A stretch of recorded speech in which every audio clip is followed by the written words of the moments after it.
그래서 이런 이제 초대 교회에서 네스토리우스주의나 유티케스주의가 예수님의 신성을 너무 강조하고 또는 인성을 너무 강조하고 하면서 이제 다 이단으로 정죄를 받고 니케아 회의, 칼케돈 회의에서 어느 정도 정리를 했다라고 보지만 그 정리한 내용 자체가 좀 전에 말한 것처럼 동그란 세모처럼 이게 서로 융화되지 않는 모순되는 내용들을 다 집어넣은 사실상 이제 에릭슨 표현대로 하면 별 의미가 없는 이제 정리를 했다고 하는데 그냥 끌어모은 거지 이게 잘 설명되어 있지 않고 그냥 무조건 끌어모으기만 한 그런 내용이다 보니까 그 이후로 이걸 어떻게 이해해야 할까 하는 시도들이 이제 몇 가지 됐는데 네 가지를 여기 제시해요.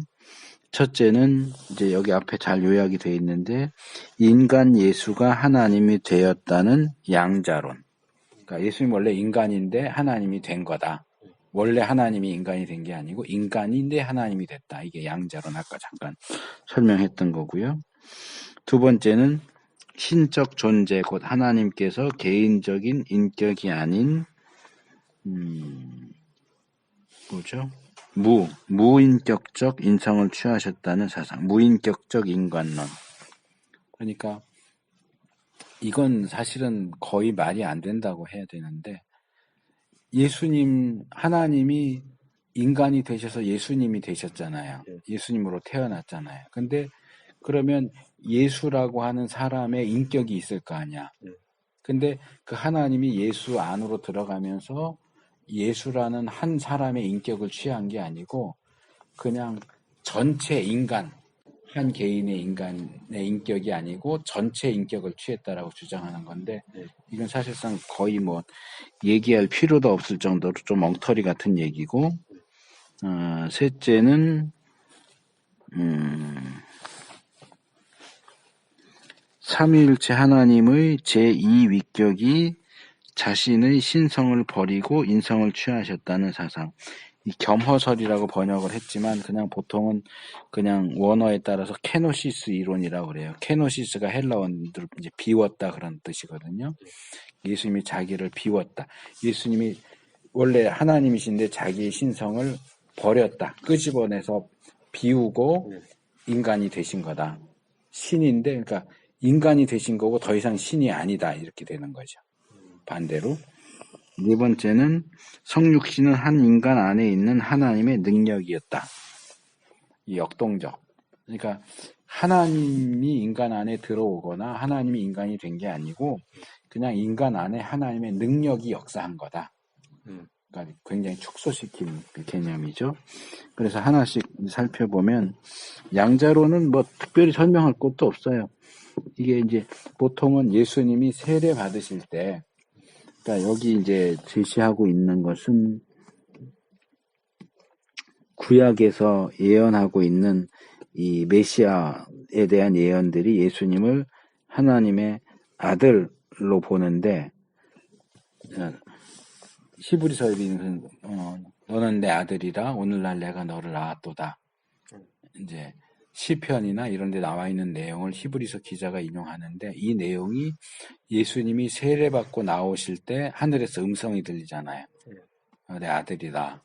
내가 너를 기뻐하노라. 그러니까 이게 아주 비슷한 표현이라는 것에 이제 염두에 두고 이때 그러니까 예수님이 인간으로 태어났고 인간으로 자라고 활동한 예수님이 세례 요한에 의해서 세례를 받고 나올 때 하나님이 너는 내 아들이다 라고 하셨을 때 예수님이 신이 된 거다.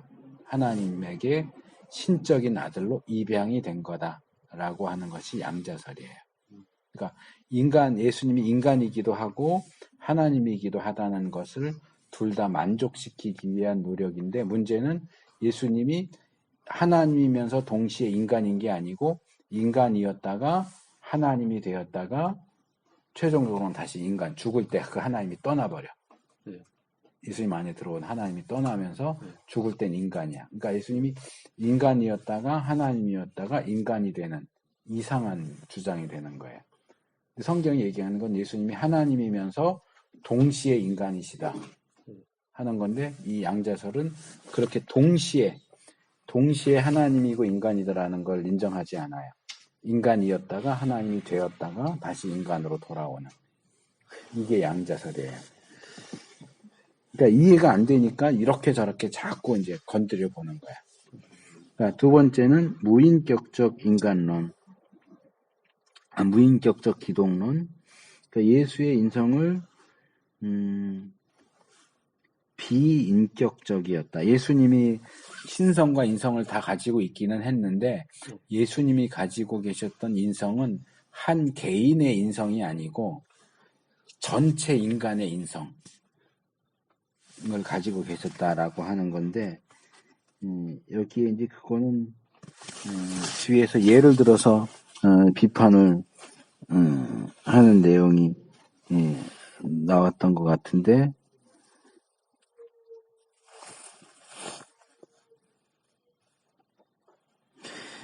여기 322페이지 하나 둘째 단 다섯째 줄 보면 비유적으로 그렇게 말한다. 그 앞에 우리가 때때로 예수는 인류의 전체와 연합되었다고 말하는 것은 사실이다. 그러나 우리는 그 구성원 모두가 나누어 갖고 있는 기본적인 특성들의 기초 위에서 비유적으로 그렇게 말하는 것이다. 우리는 현 인류와 문자 그대로 육체적으로 결합한다고 생각하지 않는다. 자, 내가 사람이에요. 그러니까 내 안에 인성이 있죠. 근데 내 인성이 김준기라고 하는 나 개인의 인성이지 모든 인간의 인성이 내 안에 있어, 이렇게 말할 수 있을까요? 내 인성에는 내 인성도 있고 형제 인성도 내 인성에 들어와 있고 이사장 목사님의 인성도 내 안에 들어와 있고 이 세상에 존재하는 모든 인간의 인성이 내 안에 있어, 이렇게 말하면 그게 말이 될까요? 그럼 불가능하거든요. 이건 아까 말한 세모난 동그라미하고 똑같은 얘기예요. 어떻게 한 인간이 모든 인간의 어떤 한 개인적인 인격이 아니라 인간 전체의 인성을 다 취합해서 한 개인 안에 가지고 있을 수 있느냐. 이건 사실은 말이 안 되는 거죠. 그래서 뭔가를 해결해 보려고 시도하는 것이긴 하지만 좀 너무 터무니없게 엉터리처럼 이런 주장을 하는 것이 있고요. 그 다음에 겸허설. 이게 이제 그나마 좀 가장 괜찮아 보일 수 있는 견해인데 이것도 100% 완벽하지는 않아요. 그러니까 예수님이 원래 하나님인데 예수님의 신성을 비웠다. 빌립보서에 있는 것처럼 자기를 비워서 인간이 되셨다. 그러니까 예수님이 하나님인데 하나님으로서의 신성을 비워내버리고, 그러니까 이 컵에 들어가 있던 신성을 다른 데다 부어버리고 이 껍데기 안에다가 이 컵 안에 인성이라고 하는 다른 음료수를 넣었다. 그러니까 원래 이 안에 가득 차 있던 신성이라는 음료수를 비워버리고 다른 데다 다 따라버리고 여기다가 인성이라고 하는 다른 음료수를 넣었다. 이 개념이에요. 그러니까 이거는 원래 아까 양자설 같은 경우 원래 예수님이 인간이었는데 하나님이 된 거잖아요. 근데 이 경우는 반대로 예수님이 하나님이었는데 인간이 된 거야. 성경이 말하는 성육신은 하나님이신 예수님이 하나님이신 채로 인간이 됐다. 그래서 예수님이 인간이면서 동시에 하나님이시다라고 보는 반면에 이 케노시스 이론은 원래는 하나님이셨지만 인간이 되었다가 부활 승천하시면서 다시 하나님이 되신 거야. 그러니까 양자설하고 거꾸로지. 인간이었다가 하나님이 됐다가 인간이 됐다. 이거는 하나님이었다가 인간이 됐다가 다시 하나님이 됐다. 그러니까 여기에는 동시에가 없는 거예요. 동시에 하나님이면서 인간이다라는 개념이 없어요. 양자설에도 없고 케노시스 이론에도 없어요. 그래서 이제 여기에 대한 비판을 조금 뒤에 가서 또 하고 여기도 잠깐 나오는 것 같은데 여기서 예수님이 비우신 게 도대체 뭐냐. 그러니까 이 케노시스 이론에서 주장하는 것은 하나님의 본성, 신성을 비우셨다. 라고 보는 건데, 이 에릭슨은 그걸 비판하면서 동등됨을 비우신 것이지 신성을 비우신 게 아니다. 그러니까 하나님과 동등됨을 취할 것으로 여기지 않고 자기를 비웠다. 그러니까 예수님은 여전히 신이시지만 하나님과 동등한 존재로 계속 존재하시는 부분을 포기하신 거다. 그러나 여전히 하나님이셨고, 그러나 인간의 육체로 들어가셨기 때문에 예수님의 신성이 성육신해서 계시는 기간 동안 제한을 받았다. 제한을 받았을 뿐이지 신이 아닌 게 된 건 아니다. 겸허설은 케노시스로는 신이 아닌 거예요. 신성을 비웠기 때문에. 근데 신성을 비운 게 아니고 동등됨을 비우신 거다. 그 다음에 역동적 성육신 교리. 이거는 여기 베일이라는 사람의 이야기를 좀 길게 하는데 우리가 볼 때는 그렇게 길게 볼 것도 없고요. 아까 간단하게 설명한 것처럼 그거예요. 예수님은 그냥 인간인데 예수님 안에 하나님의 신적인 능력이 강하게 역사한 거야. 예를 들면 구약에서 삼손이 있잖아요. 삼손 인간이에요. 하나님 아니죠. 인간인데 성령이 강하게 역사하면 어떻게 해요? 괴력을 발휘하잖아요. 적도 막 무찌르고. 근데 삼손이 하나님이 된 건 아니야. 아무리 괴력을 발휘한다고 해도.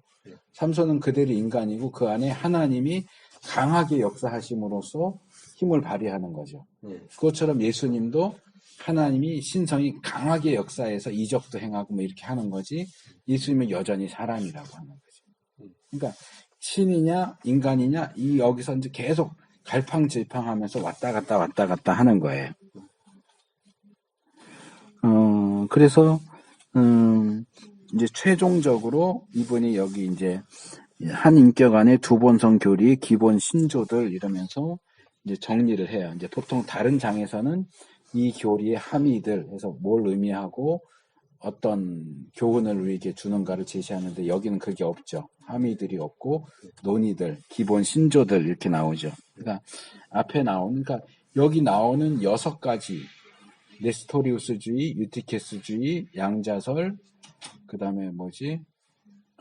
양자설 다음에 했던 게 뭐였지?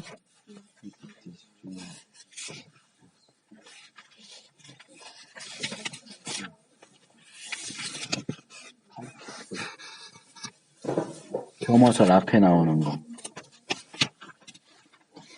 무인격적 기독론.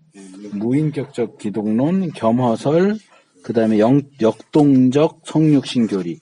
이 6가지가 사실상 다 예수님의 양성론을 제대로 가르쳐주는 내용이 아니다. 그러니까 이 각각이 주장하는 잘못된, 둘 다 이것들이 다 둘 중에 하나에 치우쳐 있어요. 신성을 너무 강조하거나 인성을 너무 강조하거나 이렇게 이제 치우쳐 있는데 그런 치우쳐져 있는 내용을 잘라내면서 제거하면서 치우치지 않은 내용들을 정리를 해내는 거예요. 그래서 여기 이제 몇 가지를 얘기하는데 첫째,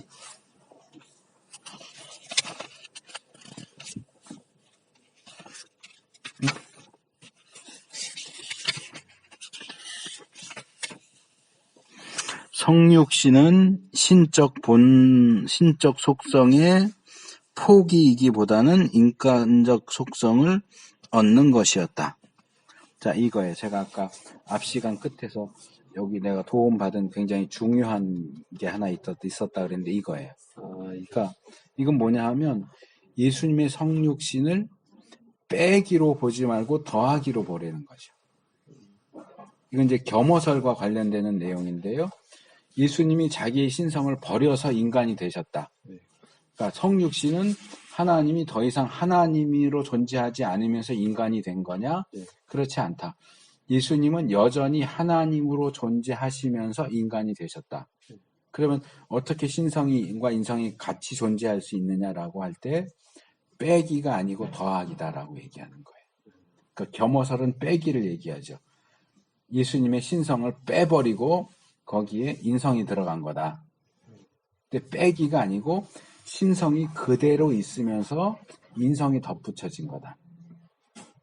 신성 빼지 않았다는 거예요. 빼기가 아니고 더하기. 그러니까 신인이라고 하는 존재는 유일하죠. 이 세상에 예수님 외에는 신인이 없어요. 그러니까 모든 점에서 인간과 다를 바가 없다라고 한단 말이에요. 예수님의 인성을 얘기할 때. 근데 아까 제가 얘기한 것처럼 잉태에 있어서도 다르고, 그렇죠? 지식에 있어서도 좀 더 다르고,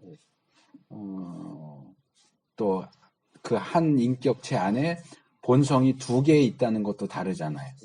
그래서 그게 다르다고 할 때 어떻게 예수님을 우리와 다를 바 없는 인간이라고 말할 수 있어? 라는 의문을 던지게 되는데, 이 부분에서 이제 우리가 착각하는 것은 이걸 자꾸 빼기 개념으로 이해하기 때문에 그런다는 거죠. 그러니까 인간은 하나님일 수 없잖아요. 인간은 하나님일 수 없으니까 보통 인간이 가지고 있지 않는 그런 부분들을 예수님이 가지고 있다면 예수님은 완전한 인간일 수 없어라는 생각인데, 그게 아니고 예수님은 하나님이신데 인간이 된 거예요. 인간이 하나님이 된 게 아니고 하나님이신데 인간이 됐어. 하나님이신 것 그대로 놔두고 여기에 인간적인 요소를 플러스한 거야. 그러니까 예수님이 자신에게 덧붙이신 인간적 요소는 완벽히 인간적인 거야. 그런 면에서 다를 바가 없어. 그러나 예수님은 인간이기만 한 게 아니고 신이기 때문에 신적인 특성 때문에 보통의 인간과 다른 측면, 잉태에 있어서 다르다거나 지식에 있어서 다르다거나 죄가 없으시다거나 그 안에 두 개의 속성을 가지고 계시다거나 이런 부분은 다를 수밖에 없어요. 왜냐하면 예수님은 인성만 가지고 계신 분이 아니고 신성도 가지고 계시는 분이니까. 그 신성의 특성 때문에 달라지는 거예요. 그러나 인성의 특성에 있어서는 우리와 다를 바가 없다는 거죠. 똑같다는 거죠. 우리가 똑같은 인성을 취하셨어요. 물론 타락 전후 문제가 있긴 하지만, 그래서 신성은 그대로 가지고 계시는 채로 인성이 덧붙여진 거다. 그러니까 우린 자꾸 신성이 거기 들어가 있으면 인간이 아니지 하는데, 신성이 들어가 있지만 인간이라고 하는 걸 그대로 가져가셨다. 그러니까 신성 더하기, 그래서 신인이에요. 우리 인성을 얘기할 때 자꾸 신성을 배제하려고 하는데 예수님의 경우는 신성을 배제할 수가 없어요. 그래서 신인이라고 하는 거예요. 예수님 하나님이면서 동시에 인간이에요. 그러니까 인간적인 측면에 있어서는 완전히 인간적인 거고, 그러나 신성이 같이 있기 때문에 보통의 인간과는 다른 측면들이 나타나는 거지. 다른 측면이 나타나는 건 신성의 특징 때문에 그렇지 인간적으로 다르기 때문에 나타나는 게 아니라는 거예요. 그러니까 인간적인 측면에서는 우리가 똑같다. 다를 바 없이 똑같은 인간이다라고 하는 주장이 나오게 되는 거죠. 그 다음에 아까 그 얘기한 케노시스 이론에 대한 비판하는 게 여기에 주로 나오네요. 그러니까 신성을 비운 게 아니고 동등됨을 비우셨다는 내용이 나오고요. 두 번째, 두 본성의 연합은 그것들이 독립적으로 기능하지 않았다는 것을 의미한다. 그러니까 예수님 안에 신성과 인성이 각각 다 들어가 있는데 이것이 독립적으로 작용하지 않는다. 신성은 어느 순간 갑자기 신성으로만 확 작용하고 또 인성이 또 어느 순간 인성으로만 작용하는 게 아니고 신성과 인성은 예수님 안에서 뭐 나는 이 부분에서는 연결이라고 해도 상관없고 연합이라고 해도 상관없을 것 같아요. 네스토리우스는 연합이라고 하면 안 되고 연결이라고 해야 된다고 주장을 했지만 연결이 됐든 연합이 됐든 섞이지는 않아. 그러니까 유니온을 이루는 거예요. 통일성을 이뤄서 항상 신성과 인성이 함께 움직인다는 거죠.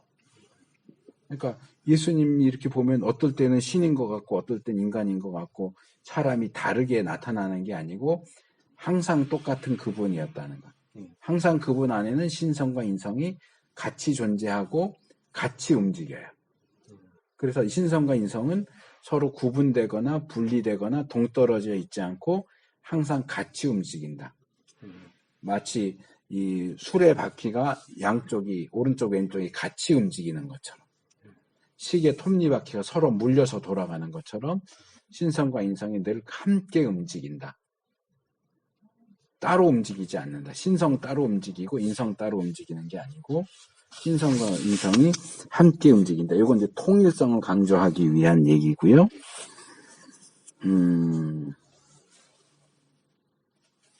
그 다음에 세 번째가 어디 나오지? 갑자기 안 보이지? 세 번째는 1126쪽 중간. 있구나. 성육신에 관하여 생각하면서 우리는 인성과 신성에 대한 전통적인 개념들을 가지고 시작하는 것이 아니라 그 둘이 예수 그리스도 안에서 가장 완전히 드러난다는 인식으로 시작해야만 한다. 그러니까 이건 앞에 장 끝에서 다뤘던 거랑 비슷해요. 그러니까 예수님의 인성을 생각할 때 타락 이후의 인성을 가지고 시작하지 말라는 거야.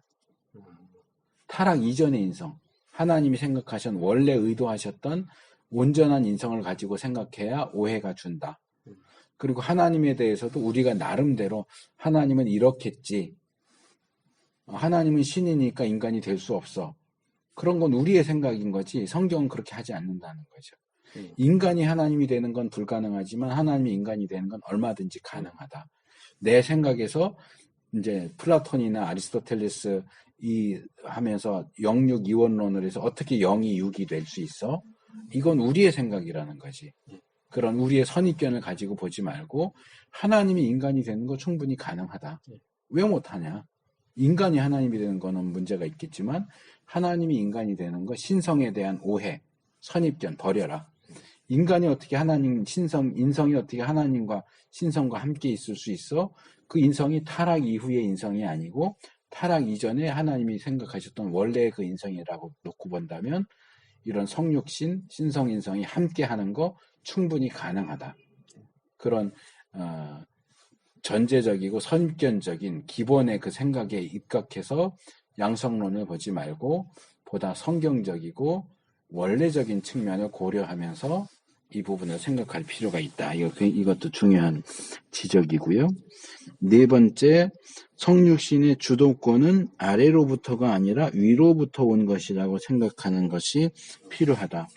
우리가 기독론 첫 장 할 때 위로부터의 기독론, 아래로부터의 기독론 했었죠. 위로부터라고 하는 것이 이제 신앙적으로 예수님은 하나님이야 라고 생각하면서 기독론을 전개하는 것이고, 아래로부터의 기독론은 인간인 예수에 대한 기록으로부터 그 예수님이 어떻게 하나님인가 하는 것들을 끄집어내는 그런 과정이라고 했는데, 성육신 역시 위로부터 보는 것이 필요하다. 아까도 잠깐 얘기했지만 성육신의 주체가 인간이 아니라는 거예요.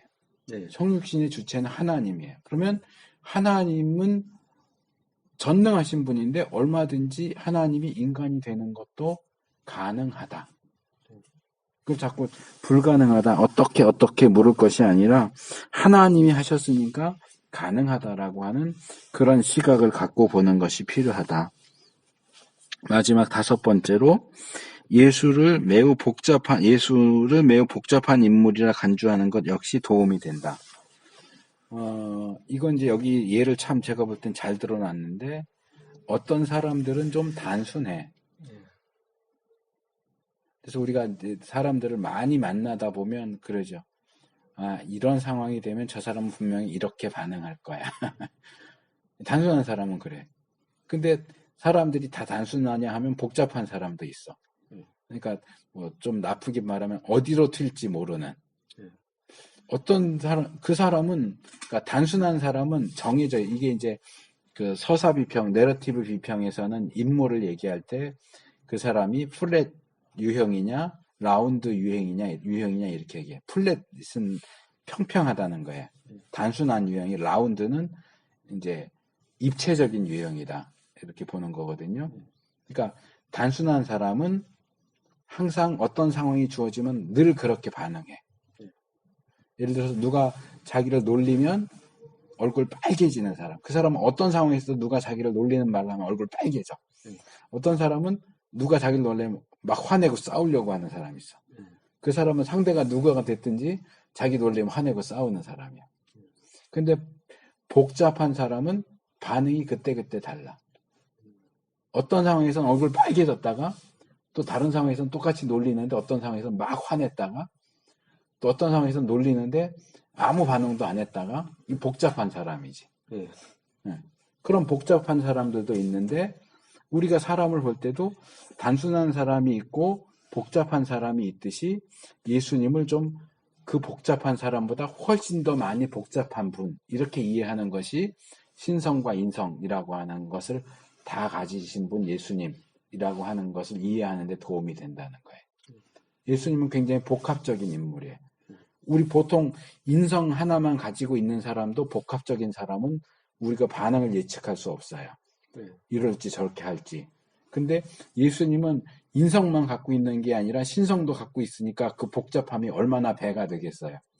더하기가 되는 정도가 아니고 곱하기가 되는 거죠. 경우의 수가 훨씬 많아지는 거죠. 그러니까 좀 그런 복합적인 인물로 예수님을 이해하면 예수님이 신성과 인성을 함께 가지신 분이다라는 것을 이해하는데 좀 더 도움이 되지 않겠느냐. 그런 거예요.